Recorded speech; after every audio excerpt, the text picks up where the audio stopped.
പ്രിയ വിദ്യാർത്ഥികളെ, 10th standard English text ബുക്കിലെ second യൂണിറ്റിലെ first lesson breaking barriers I will fly, എല്ലാ പ്രതിസന്ധികളെയും തട്ടിമാറ്റി ഞാൻ പറന്നുയരും.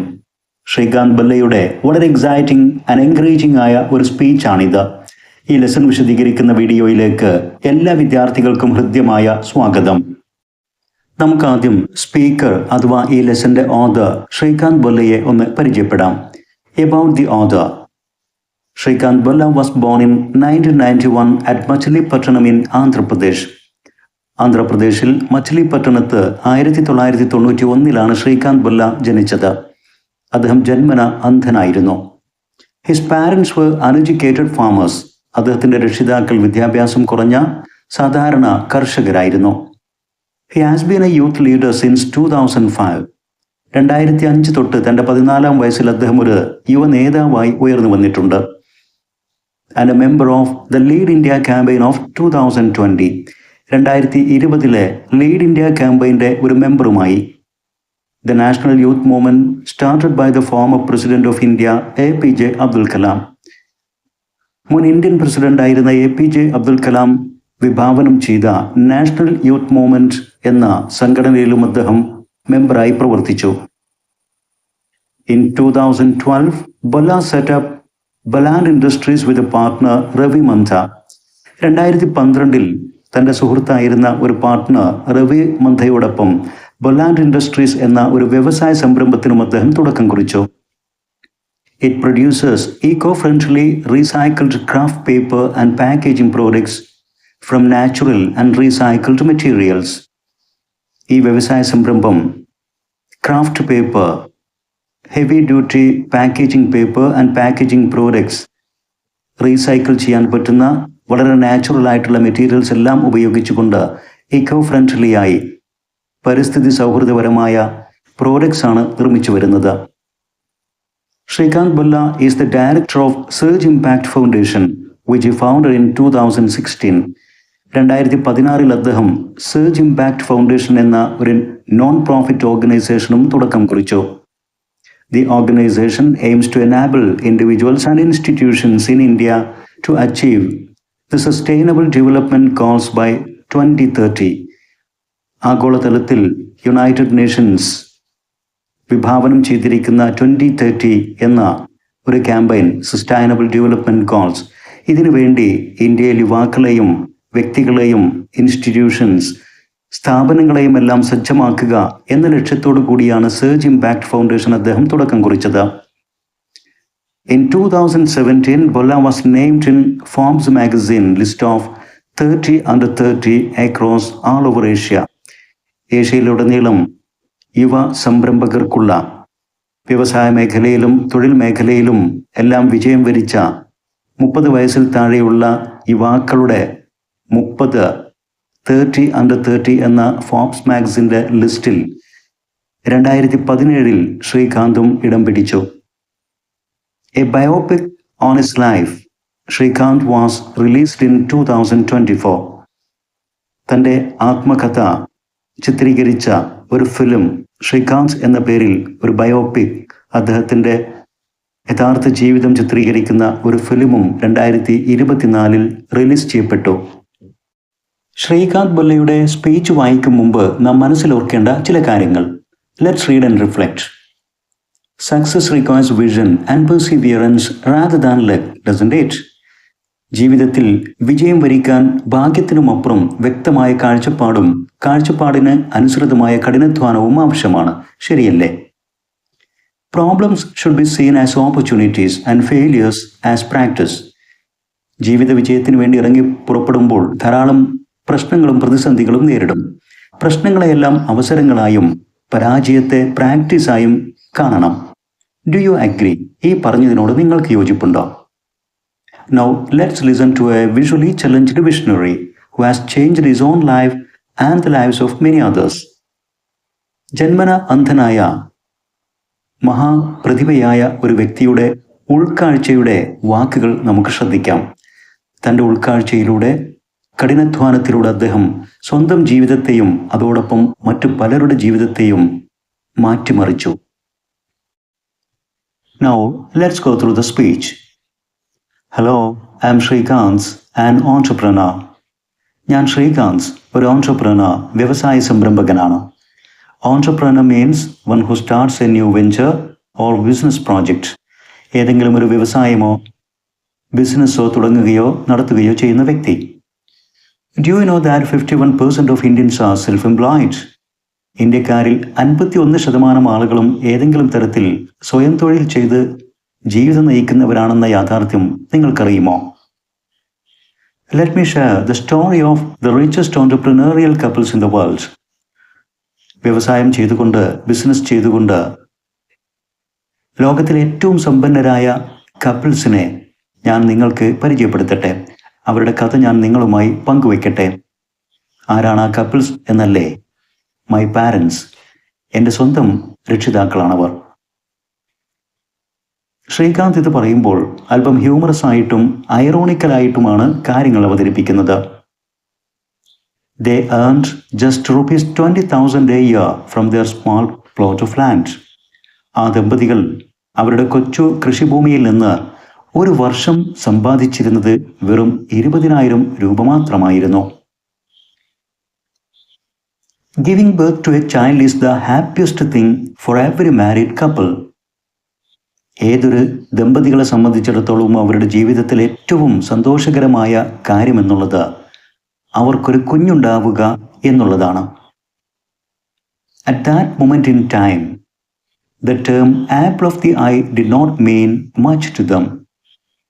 എൻ്റെ രക്ഷിതാക്കളുടെയും ജീവിതത്തിലെ ഏറ്റവും ഹാപ്പിയസ്റ്റ് ആയിട്ടുള്ള ആ കാര്യം, ആ മുഹൂർത്തം, ആ സന്ദർഭത്തിൽ, ആ കാലത്ത് ആപ്പിൾ ഓഫ് ദി ഐ എന്നുള്ള പ്രയോഗത്തിന് അവരുടെ ജീവിതത്തിൽ കാര്യമായ അർത്ഥമൊന്നും ഉണ്ടായിരുന്നില്ല. സാധാരണ നാം നമ്മുടെ കൺമണി, കണ്ണിലുണ്ണി എന്നൊക്കെ പറയുന്ന ആ പ്രയോഗത്തിന് എൻ്റെ രക്ഷിതാക്കളുടെ ജീവിതത്തിൽ അവർക്കൊരു സന്തോഷ മുഹൂർത്തമായിരുന്നെങ്കിലും ഈ പ്രയോഗത്തിന് അവർക്ക് കാര്യമായ അർത്ഥമുണ്ടായിരുന്നില്ല. അതിനുള്ള കാരണം, neither of my parents had ever seen an apple, nor did I have an eye. എൻ്റെ രക്ഷിതാക്കളിൽ ആരും തന്നെ, അതായത് അച്ഛനോ അമ്മയോ, ആപ്പിളൊന്നും കണ്ടിട്ടുണ്ടായിരുന്നില്ല. അവരുടെ കുഞ്ഞായി, അവരുടെ കണ്ണിലുണ്ണിയായി ജനിച്ച എനിക്കാണെങ്കിലോ കണ്ണുമുണ്ടായിരുന്നില്ല. ശ്രീകാന്ത് ഇത് പറയുമ്പോൾ വളരെ മെറ്റഫോറിക്കലായിട്ടാണ് കാര്യങ്ങൾ അവതരിപ്പിച്ചിരിക്കുന്നത്. രക്ഷിതാക്കളിൽ ആരും തന്നെ ആപ്പിൾ കണ്ടിരുന്നില്ല എന്ന് പറയുമ്പോൾ അവരുടെ ജീവിതം അതിദാരിദ്ര്യത്തിലായിരുന്നു. അവർക്കൊരു കുഞ്ഞായിട്ട്, അവരുടെ കൺമണിയായിട്ട് ഞാൻ പിറന്നപ്പോൾ എനിക്കാണെങ്കിൽ കണ്ണുമുണ്ടായിരുന്നില്ല. ആപ്പിൾ ഓഫ് ദി ഐ എന്നുള്ളത് ഒരു ഇഡിയമാണ്. ലിറ്ററലായിട്ടും ലിറ്റററി ഓർ ഫിഗറേറ്റീവായിട്ടും അർത്ഥം കൽപ്പിക്കാറുണ്ട്. അക്ഷരാർത്ഥത്തിൽ ലിറ്ററൽ മീനിങ് ആകുമ്പോൾ പ്യൂപ്പിൾ ഓർ ഐറിസ്, കണ്ണിലെ കൃഷ്ണമണി എന്നർത്ഥം നൽകും. ആപ്പിൾ ഓഫ് സമൺസ് ഐ ഫിഗറേറ്റീവായിട്ട് ഉപയോഗിക്കുമ്പോൾ someone's favourite or A loved one, ഒരാളുടെ പ്രിയപ്പെട്ട വ്യക്തി അല്ലെങ്കിൽ വസ്തു എന്നൊക്കെയാണ് അർത്ഥം നൽകാറ്. When I was born without eyes, society saw me as a burden. ഞാൻ കണ്ണുകളില്ലാത്ത, കാഴ്ചയില്ലാത്ത ഒരു ബാലനായിട്ട് പിറന്നു വീണപ്പോൾ സമൂഹം എന്നെ കണ്ടത് ഒരു ഭാരമായിട്ടായിരുന്നു. Some even suggested that I should be smothered. എന്നെ ശ്വാസം മുട്ടിച്ചു കൊല്ലണമെന്ന് പോലും ചിലർ നിർദ്ദേശിച്ചു. Smother, to kill by preventing breathing, ശ്വാസം മുട്ടിച്ച് കൊല്ലുക. But my parents showered on me immense love and care. എന്നാൽ എൻ്റെ രക്ഷിതാക്കൾ എൻ്റെ മേൽ വർദ്ധിച്ച സ്നേഹവും കരുതലുമാണ് ചൊരിഞ്ഞത്. showered. They felt they were the richest couple in the world. ലോകത്തിലെ ഏറ്റവും സമ്പന്നരായിട്ടുള്ള ദമ്പതികളായിരുന്നു അവരെന്നാണ് അവർക്ക് തോന്നിയത്. And I consider myself the luckiest person. അത്തരം രക്ഷിതാക്കൾക്ക് പിറന്ന ഞാൻ ലോകത്തിലെ ഏറ്റവും ഭാഗ്യവാനാണെന്നാണ് സ്വയം കരുതുന്നത്. ശ്രീകാന്ത് ഇപ്പോൾ പറയുന്നു, നേരത്തെ ലോകത്തിലെ ഏറ്റവും സമ്പന്നരായ ദമ്പതികൾ എന്ന് പറഞ്ഞ് വർഷത്തിൽ വെറും 20,000 രൂപ മാത്രം സമ്പാദിക്കുന്നു, ജീവിതത്തിൽ ആപ്പിൾ കണ്ടിട്ടില്ല എന്നൊക്കെ ഐറോണിക്കലായിട്ട്, ഹ്യൂമറസ് ആയിട്ട് പറയുമ്പോൾ ഇവിടെ വളരെ സീരിയസ് ആയിട്ടാണ് അദ്ദേഹം കാര്യങ്ങൾ പറയുന്നത്. അന്ധനായ ഒരു കുഞ്ഞാണ് ജനിച്ചതെങ്കിലും എന്നോട് അളവറ്റ സ്നേഹവും കരുതലും അവർ കാണിച്ചു. എൻ്റെ രക്ഷിതാക്കൾ വളരെ ഹാപ്പി ആയിരുന്നു. ലോകത്തിൽ ഏറ്റവും സമ്പന്നരായ ദമ്പതികൾ അവരായിരുന്നു എന്നൊക്കെ അവർക്ക് തോന്നിയിരുന്നു.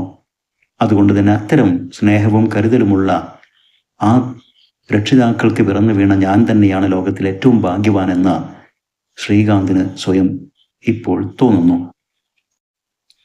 As A child I spend much of my time with my father in the fields. ഒരു കുട്ടിയായിരിക്കെ എൻ്റെ മിക്ക സമയവും ഞാൻ അച്ഛനോടൊപ്പം ഞങ്ങളുടെ കൊച്ചു കൃഷിഭൂമിയിൽ തന്നെയാണ് ചെലവഴിച്ചിരുന്നത്. However, my short legs made it difficult for me to help. എന്നാൽ എൻ്റെ ശാരീരിക വൈകല്യങ്ങൾ, അന്ധത, ഇതൊക്കെ അച്ഛനെ സഹായിക്കാൻ വളരെ പ്രയാസകരമായിരുന്നു. ഇക്കാരണങ്ങൾ കൊണ്ടൊക്കെ കൃഷിപ്പണിയിൽ അച്ഛന് ഒരു സഹായകരമാകാൻ എന്നെ കൊണ്ടായില്ല. My father began to think that perhaps the people who doubted my future might be right. എൻ്റെ ഭാവിയെക്കുറിച്ച് സംശയമുന്നയിച്ചിരുന്ന ആളുകൾ പറഞ്ഞതായിരിക്കും ശരിയായി ഭവിക്കുക എന്ന് അച്ഛനും ചിന്തിക്കാൻ തുടങ്ങി. എൻ്റെ ഭാവിയിൽ ഞാൻ ഒരുപാട് പ്രയാസപ്പെടുമെന്നുള്ളത് അച്ഛനും തോന്നി തുടങ്ങിയിരിക്കുന്നു. എന്നെക്കുറിച്ച് കുറ്റം പറഞ്ഞിരുന്ന ആളുകൾ പറഞ്ഞതായിരിക്കും ശരി, സംഭവിക്കാൻ പോകുന്നത് അതായിരിക്കുമെന്നൊക്കെ അച്ഛനും ചിന്തിക്കാൻ തുടങ്ങി. He realized I didn't fit into the traditional farming model. പരമ്പരാഗതമായ ഞങ്ങളുടെ കൃഷിപ്പണിയിലേക്കൊന്നും ഞാൻ ഫിറ്റല്ല, എനിക്ക് കൃഷിപ്പണിയെടുത്ത് ജീവിക്കാനൊന്നും സാധിക്കില്ല എന്ന് അച്ഛന് ബോധ്യമായി തുടങ്ങി. Then he decided that education was to be my path. അങ്ങനെയാണ് വിദ്യാഭ്യാസമാണ് എനിക്ക് രക്ഷപ്പെടാനുള്ള മാർഗമെന്ന് അച്ഛൻ തീരുമാനിച്ചത്. Despite the challenges of trekking to a faraway school and being ignored by teachers and classmates, I persevered. എൻ്റെ വീട്ടിൽ നിന്ന് ഒരുപാട് അകലെയുള്ള സ്കൂളിലേക്കുള്ള ട്രെക്കിംഗ്, നിത്യേനയുള്ള നടത്തം എന്നെ സംബന്ധിച്ചിടത്തോളം അതൊരു ചലഞ്ചായിരുന്നു, വെല്ലുവിളിയായിരുന്നു. അങ്ങനെയായിരുന്നിട്ടും മാത്രമല്ല, സ്കൂളിൽ being ignored by teachers and classmates, കൂട്ടുകാരും അധ്യാപകരുമൊക്കെ എന്നെ അവഗണിച്ചിരുന്നു. ഇങ്ങനെയുള്ള പ്രതിസന്ധികൾ ഒക്കെ ഉണ്ടായിരുന്നിട്ടും I persevered, I worked hard, I strove hard. ഞാൻ കഠിനമായി പ്രയത്നിച്ചു, അധ്വാനിച്ചു, പഠിച്ചു. For 2 years, I sat on the last bench, excluded from activities. സ്കൂളിലെ എല്ലാ ആക്ടിവിറ്റീസിൽ നിന്നും മാറ്റി നിർത്തപ്പെട്ട് 2 വർഷക്കാലം ഞാൻ ക്ലാസ്സിലെ ബാക്ക് ബെഞ്ചിൽ തന്നെ ഇരുന്ന് പഠിച്ചു. എന്നെ എല്ലാവരും അവഗണിച്ച ലാസ്റ്റ് ബെഞ്ചിലായിരുന്നു എന്നെ ഇരുത്തിയിരുന്നത്. ഒരു ആക്ടിവിറ്റിയിലും എന്നെ പങ്കെടുപ്പിച്ചിരുന്നില്ല. I then felt like the poorest child in the world. ആ ഘട്ടത്തിൽ ലോകത്തിലെ ഏറ്റവും പാവപ്പെട്ട ദരിദ്രനായ ഒരു കുട്ടിയാണ് ഞാനെന്ന് എനിക്ക് തോന്നിപ്പോയി. Not on account of lack of money. Poorest എന്ന് ഞാൻ പറയുമ്പോൾ പണത്തിൻ്റെ കാര്യത്തിലായിരുന്നില്ല ആ ദാരിദ്ര്യം, but because of loneliness and isolation. ഒറ്റപ്പെടുത്തൽ, ഏകാന്തത, ഇക്കാര്യത്തിൽ ഞാൻ വളരെ പോറസ്റ്റ് ആണെന്നുള്ളത് എനിക്ക് ബോധ്യമായി. Eventually, my parents and relatives decided that I should study in a school with students like me. അങ്ങനെ ക്രമേണ എൻ്റെ രക്ഷിതാക്കളും മറ്റു ബന്ധുക്കളും ഒരു തീരുമാനമെടുത്തു. ഞാൻ പഠിക്കേണ്ടത് എന്നെപ്പോലെ പോരായ്മകളുള്ള, വൈകല്യമുള്ള കുട്ടികൾ പഠിക്കുന്ന സ്പെഷ്യൽ സ്കൂളിലാണെന്ന് അവർ ഒരു തീരുമാനമെടുത്തു. So I was sent to a special school in Hyderabad. അങ്ങനെയാണ് വൈകല്യമുള്ള അന്ധർക്കുള്ള ഒരു സ്കൂളിൽ ഹൈദരാബാദിൽ എന്നെ ചേർത്തത്, അങ്ങോട്ട് പറഞ്ഞയച്ചത്. There I excelled, becoming an outstanding student, earning top ranks. Hyderabad special സ്കൂളിൽ ഞാൻ എല്ലാവരെയും പരാജയപ്പെടുത്തി. I became better than other students. മറ്റുള്ളവരൊക്കെ ഞാൻ പിറകിലാക്കി. മാത്രമല്ല, അവിടെ ഞാൻ ഒരു ഔട്ട്സ്റ്റാൻഡിങ് സ്റ്റുഡൻ്റായി മാറുക തന്നെ ചെയ്തു. വളരെ എക്സലൻ്റ് ആയിട്ടുള്ളൊരു വിദ്യാർത്ഥി, സമർത്ഥനായ ഒരു വിദ്യാർത്ഥിയായി മാറി. അതുവഴി എക്സാമുകളിലൊക്കെ ഞാൻ ടോപ്പ് റാങ്ക്സും കരസ്ഥമാക്കി. And representing India in chess and cricket. അതിനുമൊക്കെ പുറമെ ഇന്ത്യയെ പ്രതിനിധീകരിച്ച് ചെസ്സിലും ക്രിക്കറ്റിലും പങ്കെടുക്കാനും എനിക്ക് അവസരങ്ങൾ ലഭിച്ചു. I had the privilege of working with Dr. APJ Abdul Kalam on various projects like the Lead India Youth Transformation Project. അതിനേക്കാളൊക്കെ ഉപരിയായി ഡോക്ടർ APJ അബ്ദുൽ കലാം അവരോടൊപ്പം പല പ്രോജക്റ്റുകളിലും എനിക്ക് പങ്കെടുത്ത് പ്രവർത്തിക്കാനും സാധിച്ചു. ഉദാഹരണത്തിന് lead India youth transformation project പോലെയുള്ള പദ്ധതികളിൽ. When I completed my 10th grade with over 90% marks, I wanted to study science at the Andhra Pradesh State Board. അങ്ങനെ 90% മാർക്കോടുകൂടി ഞാൻ 10ാം തരം പൂർത്തീകരിച്ചപ്പോൾ എനിക്ക് ആന്ധ്രാപ്രദേശ് സ്റ്റേറ്റ് ബോർഡിന് കീഴെ സയൻസ് വിഷയങ്ങൾ എടുത്ത് പഠിക്കണമെന്ന മോഹമുണ്ടായി. However, I was told I could only take arts. എന്നാൽ എനിക്ക് സയൻസ് വിഷയങ്ങൾ എടുത്ത് പഠിക്കാൻ കഴിയില്ല, ആർട്സ് വിഷയങ്ങൾ മാത്രമേ സാധ്യമാകൂ എന്നാണ് എന്നോട് പറഞ്ഞത്. സ്റ്റേറ്റ് ബോർഡ് എനിക്ക് സയൻസ് വിഷയങ്ങൾ നിഷേധിച്ചു. അതിനുള്ള കാരണം അവർ പറഞ്ഞത് ബിക്കോസ് ഐ വാസ് ഇംപയർഡ്, ഞാൻ വൈകല്യമുള്ള വിദ്യാർത്ഥിയായിരുന്നു എന്നാണ് കാരണം പറഞ്ഞത്. I did not consider myself visually impaired but visually challenged. ഞാൻ കാഴ്ചയുടെ കാര്യത്തിൽ വൈകല്യമുള്ളവനാണ് എന്നൊരിക്കലും ഞാൻ എന്നെക്കുറിച്ച് കരുതിയിരുന്നില്ല. എനിക്കങ്ങനെ ഒരു വൈകല്യം തോന്നിയിരുന്നില്ല. മറിച്ച് ഞാൻ എന്നെ പരിഗണിച്ചിരുന്നത് വിഷ്വലി ചലഞ്ച്ഡ് എന്നായിരുന്നു. കാഴ്ച പരിമിതിയുള്ള, കാഴ്ച ഒരു വെല്ലുവിളിയായിട്ട് പ്രശ്നമായിട്ട് അനുഭവിക്കുന്ന ഒരു കുട്ടിയായിട്ടാണ് ഞാൻ കണ്ടത്. എൻ്റെ അന്ധത ഒരു പോരായ്മയായി, ഒരു ഡിസബിലിറ്റിയായി ഒരിക്കലും എനിക്ക് തോന്നിയിരുന്നില്ല. I was not allowed to pursue my passion due to the perceptions of others. ഏതായാലും എൻ്റെ ഇഷ്ടവിഷയമായ സയൻസ് എടുത്ത് പഠിക്കുന്നതിൽ നിന്നും എനിക്ക് അനുമതി നിഷേധിക്കപ്പെട്ടു. Due to the perceptions of others. മറ്റുള്ളവരുടെ കാഴ്ച കാരണത്താൽ, മറ്റുള്ളവരുടെ വിശ്വാസം, അവരുടെ അഭിപ്രായം കാരണത്താൽ എൻ്റെ പാഷൻ, എൻ്റെ ഇഷ്ടവിഷയം പെർസ്യൂ ചെയ്യാൻ, അത് ഫോളോ ചെയ്യാൻ ഐ വാസ് നോട്ട് അലൗഡ്. എനിക്ക് പെർമിഷൻ ലഭിച്ചില്ല. പെർസെപ്ഷൻ ഓഫ് അതേഴ്സ്, മറ്റുള്ളവരുടെ belief or opinion. Rather than accept this I decided to sue the government. എന്നാൽ ഈ നിഷേധം ഇതൊരു നീതി നിഷേധമായിട്ടാണ് എനിക്ക് തോന്നിയത്. അതുകൊണ്ട് തന്നെ ഇത് വെറുതെ അങ്ങ് സ്വീകരിക്കുന്നതിന് പകരം ഗവൺമെൻറ്റുമായിട്ട് നിയമ പോരാട്ടത്തിൽ ഏർപ്പെടാൻ ഞാൻ തീരുമാനിച്ചു. ഗവൺമെൻറ്റിനെതിരെ നിയമ പോരാട്ടം നടത്താൻ ഞാൻ തീരുമാനിച്ചു. Sue the government, to take legal actions against the government. After 6 months of legal battle, അങ്ങനെ 6 മാസക്കാലം നീണ്ട നിയമ പോരാട്ടങ്ങൾക്ക് ശേഷം I received a government order allowing me to study science. Science പഠിക്കാനുള്ള ഗവൺമെൻറ് ഉത്തരവ് ഞാൻ നേടിയെടുത്തു. എനിക്ക് ഗവൺമെൻറ്റിൽ നിന്നും ഉത്തരവ് ലഭിച്ചു, എനിക്ക് സയൻസ് പഠിക്കാം എന്ന അനുമതി, സമ്മതം.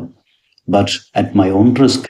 പക്ഷേ അതിൻ്റെ എല്ലാ റിസ്ക്കും ഞാൻ തന്നെ ഏറ്റെടുക്കണം എന്ന രൂപത്തിലായിരുന്നു ആ government order. Despite the lack of resources, I worked hard with the help of a mentor. പഠന വിഭവങ്ങളുടെയും മറ്റ് സൗകര്യങ്ങളുടെയും അഭാവം ധാരാളം ഉണ്ടായിരുന്നിട്ടും ഞാൻ കഠിനമായി അധ്വാനിച്ചു. ഒരു ടീച്ചറുടെ അല്ലെങ്കിൽ മെൻറ്റോർ, ഒരു കൗൺസിലർ ഓർ അഡ്വൈസർ, അവരുടെയൊക്കെ സഹായത്തോടു കൂടി. She recorded my textbooks on audio. എൻ്റെ മെൻറ്റോർ എൻ്റെ ടെക്സ്റ്റ് ബുക്സ് എല്ലാം തന്നെ ഓഡിയോ ഫയലുകളായി റെക്കോർഡ് ചെയ്ത് നൽകി. And I scored 98% in exams. അങ്ങനെ പരീക്ഷയിൽ ഞാൻ 98% സ്കോർ ചെയ്യുകയും ചെയ്തു.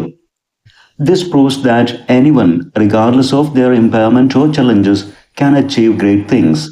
എൻ്റെ ഈ അനുഭവം കാണിക്കുന്നത് ഏതൊരു വ്യക്തിക്കും എത്രമാത്രം വൈകല്യങ്ങളോ വെല്ലുവിളികളോ നേരിടുന്ന വ്യക്തിയാണെങ്കിൽ പോലും മനസ്സുവെച്ചാൽ മഹത്തായ കാര്യങ്ങൾ, വലിയ വിജയം ഒക്കെ നേടാൻ സാധിക്കും എന്നാണ് എൻ്റെ തന്നെ ഈ അനുഭവം തെളിയിക്കുന്നത്.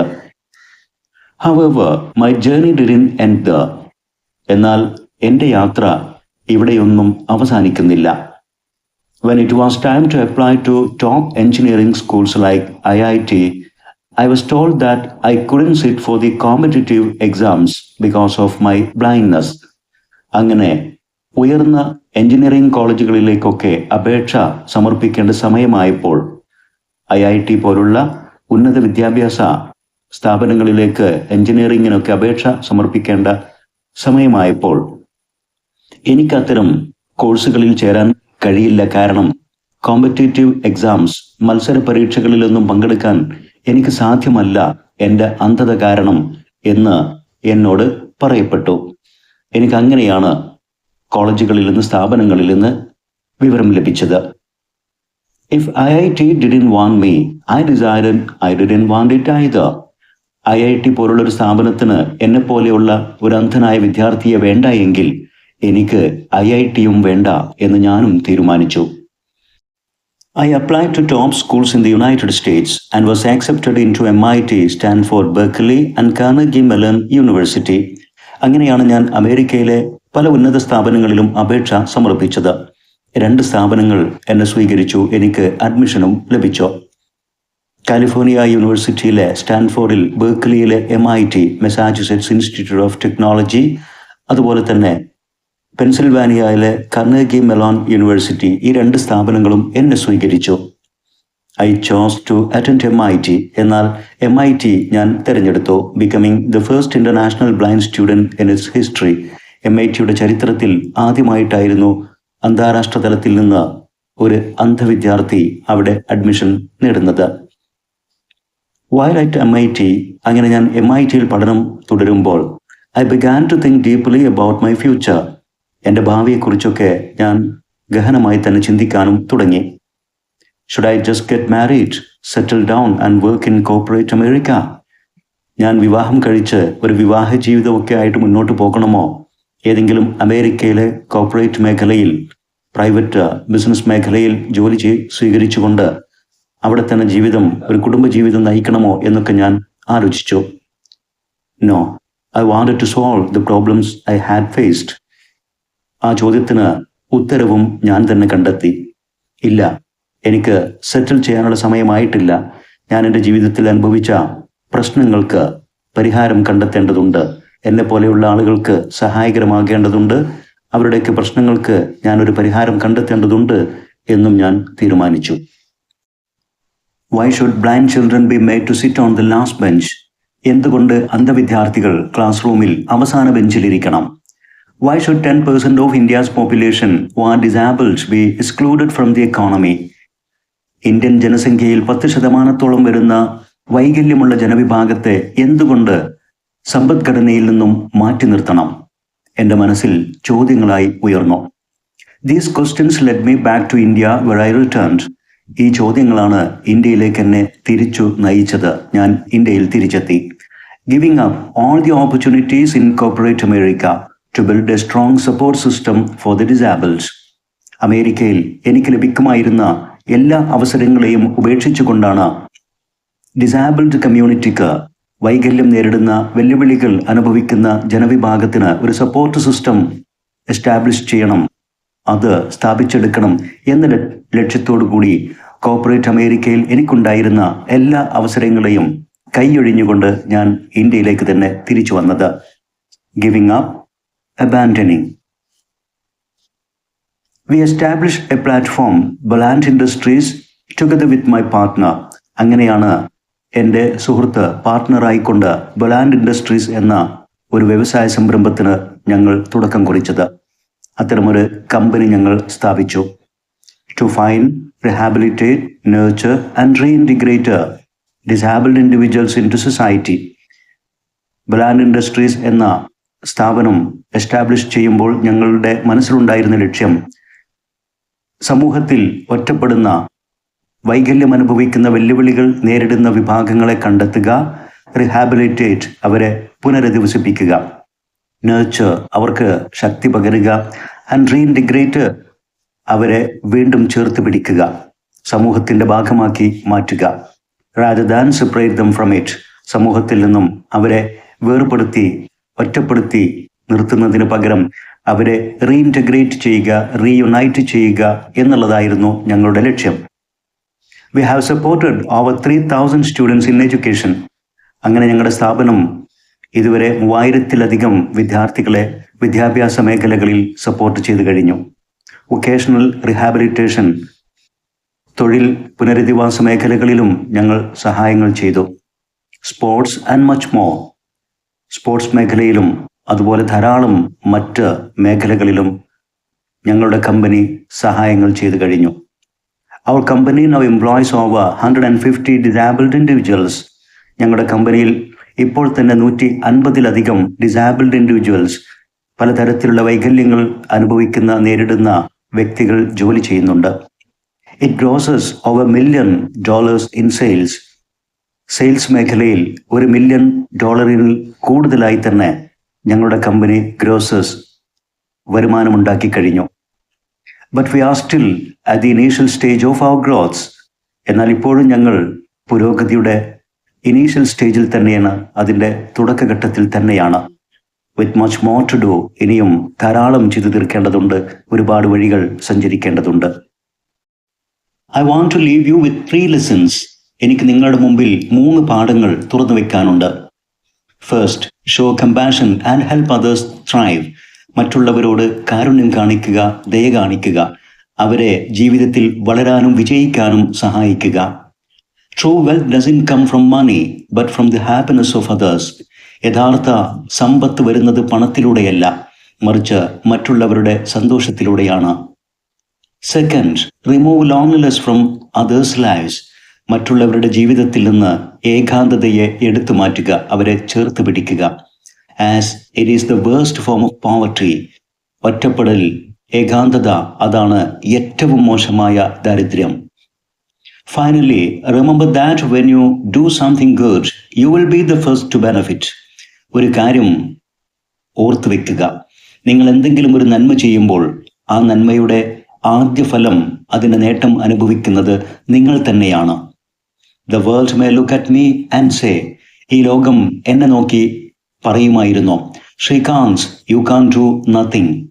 ശ്രീകാന്ത്, നിനക്കൊന്നും ചെയ്യാൻ കഴിയില്ല. നിന്റെ വൈകല്യങ്ങൾ വെച്ചുകൊണ്ട് ഈ ലോകത്ത്, നിന്റെ ജീവിതത്തിൽ നിനക്കൊരു കാര്യവും ചെയ്യാനോ നേടാനോ സാധ്യമല്ല എന്ന് ലോകം എന്നെ നോക്കി പറഞ്ഞേക്കാം.